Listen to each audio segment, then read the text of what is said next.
Hi, this is Tutor Nick P, and this is adverb phrase 5. The adverb phrase today is sight unseen. Okay, so let's take a look at the note here. If something is sight unseen, it is without inspection, so you don't get to look at it, or at least you don't get to look at it very closely. Or appraisal, you don't have anybody go and appraise it or judge it to let you know maybe the true value of it. So that's what we mean if you buy something sight unseen. Or if you get something sight unseen. Buy is probably the most common verb used with this, or we could definitely use other verbs that also have something to do with buy. You could purchase something sight unseen, or get something, or bargain for something sight unseen. So you can use other verbs with it, but buy is probably the main one. All right, anyway, let's take a look at some examples here.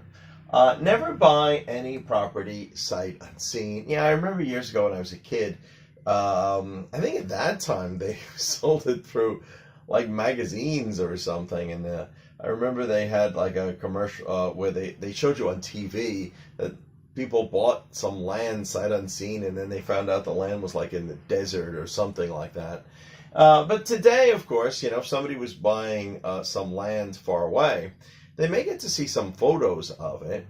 But just like anything else, just like a house or something, those photos are probably always taken from the best angles, and you're getting the best possible picture, the best possible look of it.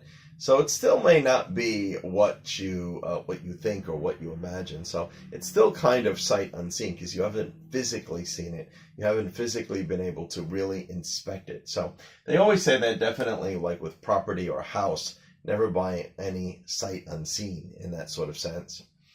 All right, number 2. Even though you can see photos of items on the internet, some people still feel uncomfortable buying items sight unseen. Even though, to be honest with you, I know many people have gotten great deals on the internet, and sometimes the item does look exactly like the photos, but there is still some risk. Sometimes it's not exactly like the photo, or the material is not what you thought it was or was made of, or maybe it didn't look the same in real life as it looked in the photo. So we still say this. Or number 3, I never like the idea of buying a grab bag. Yeah, sometimes I've seen this like in flea markets or other places. They'll just have a brown paper bag and they'll just have the price on the bag. So a grab bag is kind of like a surprise bag. Usually they're generally pretty cheap, but you really don't know what's inside of it.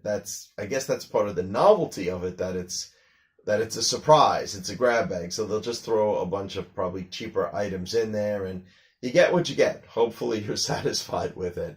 But that's what they mean by a grab bag. It's supposed to be a little bit of a surprise, and they put a little price on it. But still, you don't know what's inside. Who knows what's there? Maybe you'll be very unhappy if this isn't worth it.